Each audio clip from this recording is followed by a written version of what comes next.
Assalamualaikum warahmatullahi wabarakatuh teman-teman semua. Ketemu lagi di Kita Bisa Ya.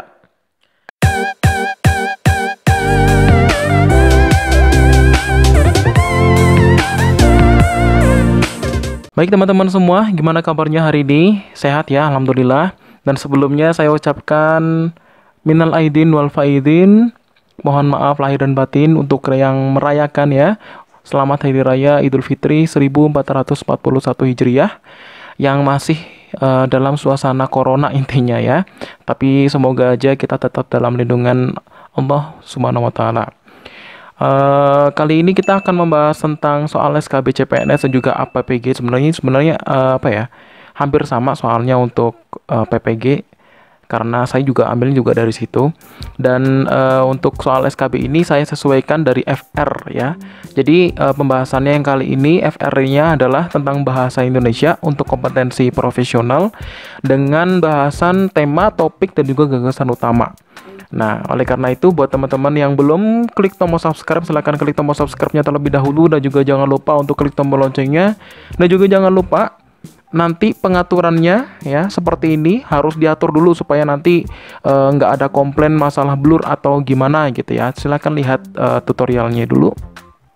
Jadi teman-teman ketika sudah masuk ke YouTube, jadi klik tanda titik 3 yang di sampingnya silang ini ya, kemudian pilih kualitas video.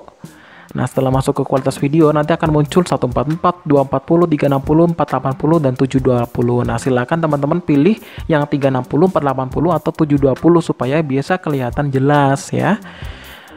Ya, setelah Anda setting seperti itu nanti insya Allah ya kalian akan melihat tampilannya itu normal lah, jernih gitu, nggak ngeblur gitu ya. Oke, langsung aja daripada panjang lebar. Oh ya, satu lagi, tetap tanamkan sifat kritis ya, sikap kritis dalam menanggapi video ini supaya nanti kalau ada yang salah dalam pembahasannya ataupun kurang tepat, silakan dikritisi seperti biasanya. Kita sama-sama belajar di sini ya. Oke, langsung aja kita masuk ke pembahasan yang pertama. Nah, ini adalah FR ya. Jadi di sini FR-nya adalah bidang bahasa Indonesia. Yang pertama, FR yang pertama adalah mencari tema wacana. Ada beberapa soal lah, berarti kan lebih dari satu, ya kan?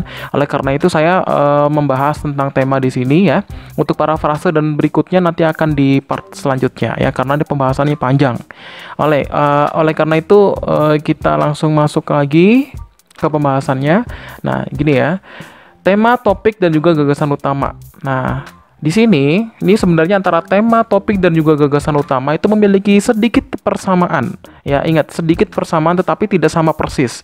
Ya, jadi nanti sebenarnya kalau ditanyakan tema, topik, dan gagasan utama, itu sangat berbeda jauh dengan kalimat utama ya. Tolong bedakan. Karena nanti ada yang tanya juga tentang ide pokok tuh gimana. Nah, ini nanti ada pembahasannya sendiri. Nah, ya, jadi yang pertama untuk tema, topik, dan gagasan utama.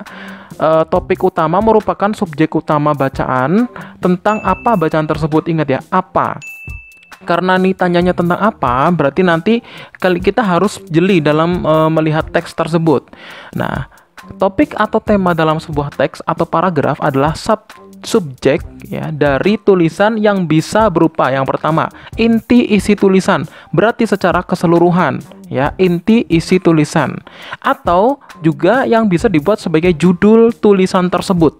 Nah, berarti kita bisa menentukan tema itu kalau kita itu bisa membaca semua wacana tersebut, tetapi harus tahu ya kunci-kuncinya apa gitu. Jangan nanti ketika kita sudah baca semua kita malah ngeblank gitu. Biasanya gitu. Sebuah paragraf yang baik hanya membahas satu subjek saja. Ingat, di sini satu subjek saja. Subjek ini biasanya disebut dengan istilah topik noun atau pokok bahasan. Nah, seperti itu ya. Nah, sekarang kalau gagasan utama itu sendiri itu adalah gagasan atau ide yang menjadi tema dari paragraf tersebut. Nah, kenapa kok saya yang ditanyakan tadi FR adalah cuma tema, tetapi saya juga masukkan topik dan juga gagasan utama? Karena nanti pertanyaannya hampir sama seperti ini. Kalau tanyanya tema, berarti dia tuh maksimal hanya berupa klausa gitu. Tapi kalau topik dan gagasan utama itu bisa saja berupa kalimat seperti itu ya. Nah, di sini kalau kalimat utama adalah kalimat yang menjadi pokok bahasan dalam suatu paragraf. Nah, kalimat utama sebenarnya nanti ada kalimat deduktif dan juga induktif ya. Kalau dibuat soal seperti itu, jarang kalau misalnya campuran antara deduktif dan induktif tuh jarang banget. Biasanya tuh kebanyakan malah deduktif doang atau mungkin induktif aja sih. Oke ya, kita langsung masuk ke pembahasan yang pertama. Ini masih ada terusannya lagi. Tema biasanya berupa ide atau gagasan. Sebelum menulis suatu teks atau cerita, tentukan dulu temanya agar teks dan cerita tersebut yang ditulis tidak keluar dari jalur. Tema dapat ditentukan secara umum. Nah, kalau tema itu judulnya untuk kalimatnya itu bukan kalimat ya, maaf. Biasanya klausa tadi saya bilang ya, klausa. Nah, tema itu biasanya hanya berupa satu kata ya, kemanusiaan gitu kan. Atau berupa klausa, kasih sayang orang tua. Nah, kok klausa sih? Frase ya, frase, maaf. Kemanusiaan, kemudian frase juga, kasih sayang orang tua, rasa syukur kepada Tuhan. Nah, seperti itu. Kalau klausa itu masih ada kata kerjanya, sorry ya. Ini saya salah ngomong nih ya. Frase. Jadi kasih sayang orang tua, kemudian kemanusiaan itu kata, ya kan? Nah, itu biasanya tema seperti itu. Tapi gagasan utama itu bisa berupa klausa, yaitu ada kata kerjanya di situ. Tapi kalau itu pun nggak ada, berarti gunakan saja frase kalau di pilihannya tidak ada gitu ya. Baik, kita masuk langsung ke nomor yang pertama. Bacalah percakapan berikut dan tentukan topik percakapannya. Vian, kamu berkesan tidak dengan kemah... kalimatnya salah. Kamu berkesan tidak dengan kemah kemarin? Rizky, cukup berkesan. Kalau kamu? Vian, ya seru juga, tetapi malam harinya aku kesal. Rizkil ya. Memangnya kenapa? Vian, aku tidak bisa tidur di tenda karena keadaannya sangat lembab. Nah, topik percakapan di atas adalah A. Kesan terhadap kemah, B. Kekesalan Vian, C. Keseruan dalam berkemah, atau D. Alasan tidak bisa tidur. Ya, jawabannya adalah yang A, bener ya, kesan terhadap kemah. Jadi jangan sampai yang B ya. Memang sebenarnya di sini kan kesal, ya kan? Tetapi sebenarnya kalau topik ataupun tema yang dibahas ini tuh sebenarnya apa? Karena di sini tuh kekesalan yang dialami oleh Vian itu masuk di dalam kemahnya si Vian tersebut. Jadi lebih masuk ke kesannya, ya. Bagaimana kesan Anda, gitu kan? Sangat menyenangkan. Acara ini sangat menyenangkan. Berarti adalah tentang kesan ya di sini. Jadi lebih menyeluruh yang kesan, lebih umum yang kesan daripada yang kekesalan, ini lebih khusus ya. Ya, kita masuk ke nomor 2. Sampah plastik sangat berbahaya jika dibuang dengan sembarangan. Sampah plastik tidak bisa membusuk. Ini berarti bahwa sampah plastik tidak dapat didaur ulang secara alami. Ketika dibawa oleh air sungai, itu mengganggu ekosistem. Banyak hewan mati karena tertelan limbah plastik. Mungkin ini bukan tertelan ya. Iya, tapi bisa tertelan, bisa menelan ya. Karena ini banyak hewan yang mati karena menelan limbah plastik. Baik, kita masuk ke nomor yang kedua. Sampah plastik sangat berbahaya jika dibuang sembarangan. Sampah plastik tidak bisa membusuk. Ini berarti bahwa sampah plastik tidak dapat didaur ulang secara alami. Ketika dibawa oleh air sungai, itu mengganggu ekosistem. Banyak hewan mati karena tertelan limbah plastik. Gagasan utama dari bacaan di atas adalah A. Sampah plastik, sampah yang tidak bisa membusuk. B. Ekosistem yang rusak. C. Dampak yang ditimbulkan sampah plastik. Atau D. Sampah plastik menjadi penyebab utama kerusakan lingkungan. Ya, jawabannya adalah yang C ya. Jadi dampak yang ditimbulkan oleh sampah plastik ya, karena di sini sudah mencakup semua pokok bahasan yang ada di bacaan ini. Kalau misalnya kita jawab yang D, penyebab utama kerusakan lingkungan, ini kurang tepat ya, karena tidak hanya sampah plastik saja yang bisa mengganggu rusaknya lingkungan, dan sini juga tidak semuanya membahas tentang penyebab utama kerusakan lingkungan kan. Di sini juga ada masalah daur ulang. Nah, jadi tidak tepat kalau jawabannya yang D. Oleh karena itu jawabannya yang C. Gitu ya teman-teman ya. Oke, langsung ke nomor 3. Bacalah percakapan berikut dan tentukan topik percakapannya. Ivan, mengapa di jalan raya sering dibuat jembatan penyeberangan? Sophie, aku tahu. Jembatan penyeberangan itu dibuat untuk kenyamanan pejalan kaki. Ivan, ada yang lebih penting dari itu, yaitu menghindari kecelakaan lalu lintas. Topik percakapan di atas adalah A. Pembuatan jembatan penyeberangan, B. Fungsi jembatan penyeberangan, C. Kenyamanan pejalan kaki, atau D. Cara menghindari kecelakaan lalu lintas.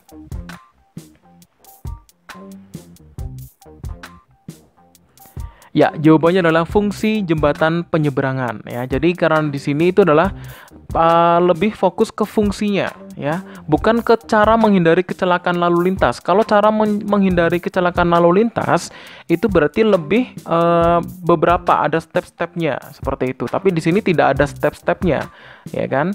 Dan di sini lebih tepat ke yang B, fungsi jembatan penyeberangan seperti itu. Oke, bisa dilanjut ya. Nomor 4. Influenza adalah penyakit yang sangat mudah ditransfer. Penyakit ini menyebar melalui kontak langsung dari satu orang ke orang yang lain. Menurut temuan terbaru, penyebaran virus influenza terkait erat dengan kelembaban. Di negara-negara beriklim seperti Amerika Utara dan Eropa, wabah flu biasanya terjadi di musim dingin. Di negara tropis, influenza menyebar di musim hujan. Gagasan utama dari bacaan di atas adalah A. Sejenis penyakit yang mudah ditularkan, B. Mudah ditransfer, C. Penyebaran penyakit influenza, atau D. Penyebab influenza.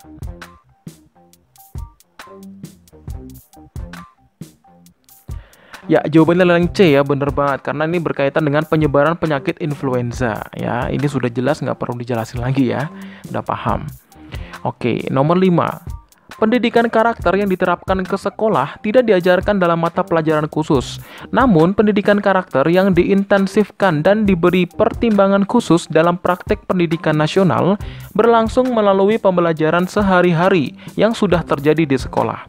Pendidikan karakter yang disponsori pemerintah di sekolah tidak akan membebani guru dan siswa. Sebenarnya, tetapi mereka belum diprioritaskan dan secara eksplisit. Kalimatnya ada yang rancu di sini. Tapi nggak apa-apa, terusin aja dulu. Pendidikan karakter yang diminta dapat menciptakan wawasan nasional sembari mempromosikan inovasi dan kreasi siswa. Selain itu, kejujuran, kerja keras, penghormatan terhadap perbedaan, kerjasama, toleransi, dan disiplin adalah nilai-nilai yang harus dibangun secara nasional pada generasi penerus negara ini. Gagasan utama paragraf di atas adalah A. Faktor penyebab untuk pendidikan karakter bangsa di sekolah. B. Guru dan siswa merasa terbebani oleh karakter pendidikan bangsa yang termasuk dalam kurikulum. C. Membangun wawasan nasional dan mempromosikan inovasi dan kreativitas siswa melalui pembentukan karakter nasional. Atau yang D, ini sorry ada yang typo ya, sedikit nggak apa-apa. Pendidikan karakter bangsa diajarkan melalui pembelajaran sehari-hari di sekolah.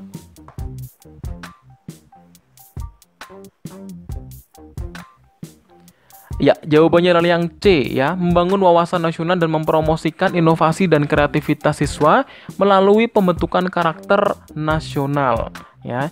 Jadi di sini lebih karena ini gagasan utama ya. Ingat tadi gagasan utama sedikit berbeda dengan tema karena gagasan utama itu mencakup seluruh dari paragraf itu ya kan, seluruh paragraf itu dan bisa berbentuk klausa. Seperti itu. Kalau klausa itu berarti kalau ini bisa lebih dari 2 klausa ya. Ini kan ada kata-kata dan di sini. Gitu ya. Kalau di sini berarti intinya di sini ada kata kunci tentang pendidikan karakter, ya kan? Pembentukan karakter dan juga wawasan nasional. Nah, di sini ya, di kalimatnya di sini karakter dapat menciptakan wawasan nasional sembari mempromosikan inovasi dan kreasi siswa. Ini lebih mencakup ke seluruhnya. Seperti itu.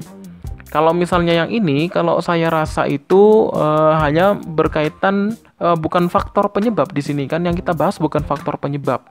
Oleh karena itu lebih lebih mencakup ke yang C sih kalau saya rasa. Silakan untuk teman-teman komentar di kolom komentar kalau berbeda pendapat dengan saya. ya. Oke, langsung masuk ke nomor yang ke-6. Peningkatan arus lalu lintas selama mudik menyebabkan kerentanan lalu lintas. Risiko lalu lintas termasuk kemacetan lalu lintas, kecelakaan lalu lintas, pelanggaran lalu lintas, dan kejahatan jalan raya.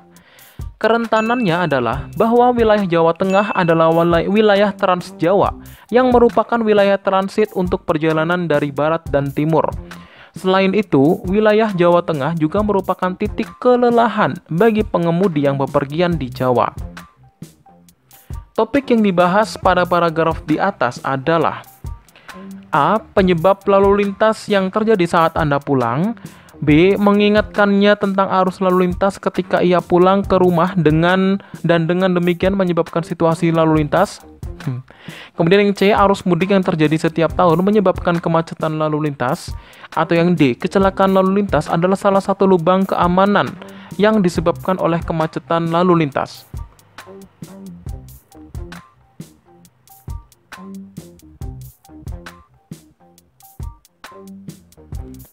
Ya, jawabannya adalah yang A ya, penyebab masalah lalu lintas yang terjadi saat Anda pulang. Karena di sini adalah sebenarnya kalau di sini kan ada kata-kata mudik ya sebenarnya.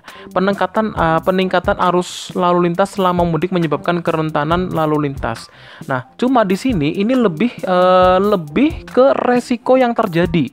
Ya, jadi di sini tuh sebenarnya ini kan kalau kita membahas rentan dengan resiko ini masih satu hubungan ya. Jadi kalau misalnya kita menjawab yang C, kalau saya rasa ini kurang tepat karena di sini arus mudik yang setiap tahun menyebabkan kemacetan lalu lintas. Padahal kemacetan lalu lintas itu juga disebabkan karena wilayah Jawa ya. Nah, kerentanannya bahwa wilayah Jawa Tengah adalah wilayah Trans Jawa yang merupakan wilayah transit untuk perjalanan dari barat ke timur. Nah, berarti di sini kalau misalnya kita jawabannya adalah yang C, kemacetan di sini bukan kemacetan di sini, justru adalah titik kelelahan ya, bukan kemacetan di sini yang dibahas. Oleh karena itu lebih umum ya, lebih umum ke yang A ya. Kalau ini kurang bisa mewakili dari seluruh teks atau wacana di atas. Oleh karena itu, kalau saya rasa jawabannya tetap yang A ya. Jadi penyebab masalah lalu lintas yang terjadi saat Anda pulang. Nah, maksudnya di sini maksudnya pulang itu di sini adalah mudik ya. Seperti itu. Oke. Silakan Anda berkomentar di kolom komentar kalau memiliki jawaban yang berbeda disertai dengan alasannya. Silakan. Baik, kita masuk ke nomor 7. Bacalah percakapan berikut dan tentukan topik percakapannya. Wangsa, wah di sini ada banyak benda hasil kerajinan tangan. Pak Anji, iya Wangsa, ini ada tas, figura, celengan, tempat pensil, semua hasil kerajinan tangan. Amhar, benda ini terbuat dari apa Pak? Pak Haji, ini terbuat dari koran-koran bekas. Lukman, dari koran-koran bekas, kok bentuknya bisa bagus seperti ini? Amhar, iya Pak, bentuknya bagus-bagus. Bagaimana cara membuatnya Pak? Pak Haji, cara membuatnya mudah, nanti kalian akan Bapak ajari. Topik percakapan di atas adalah A. Cara membuat kerajinan tangan dari koran bekas. B. Bahan-bahan membuat kerajinan tangan dari barang bekas. C. Pak Haji akan mengajari Lukman dan Amhar. Atau yang D. Hasil kerajinan tangan dari koran bekas. Ya, jawabannya adalah yang D ya. Ini udah kelihatan banget hasil kerajinan tangan dari koran bekas. Ya, jadi ini sebenarnya tema itu, jadi kalau misalnya tema, ya berarti nanti ya bisa berkaitan dengan gagasan utama, bisa berkaitan dengan topik ya. Seperti itu. Jadi nanti jangan sampai bingung. Tapi nanti kalau ditanyakan ide pokok atau kalimat utama itu udah berbeda jauh dari ini. Seperti itu.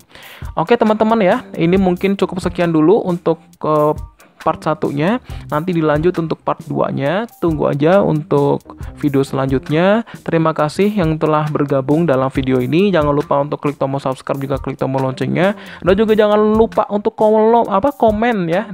Sampai salah ngomong saya. Komen di kolom komentar kalau memang ada yang berbeda pandangan atau berbeda pendapat dengan jawaban ataupun penjelasan yang sudah tadi dijelaskan. Terima kasih, saya tunggu untuk komentar untuk teman-teman semua. Ketemu lagi di part 2. Assalamualaikum warahmatullahi wabarakatuh.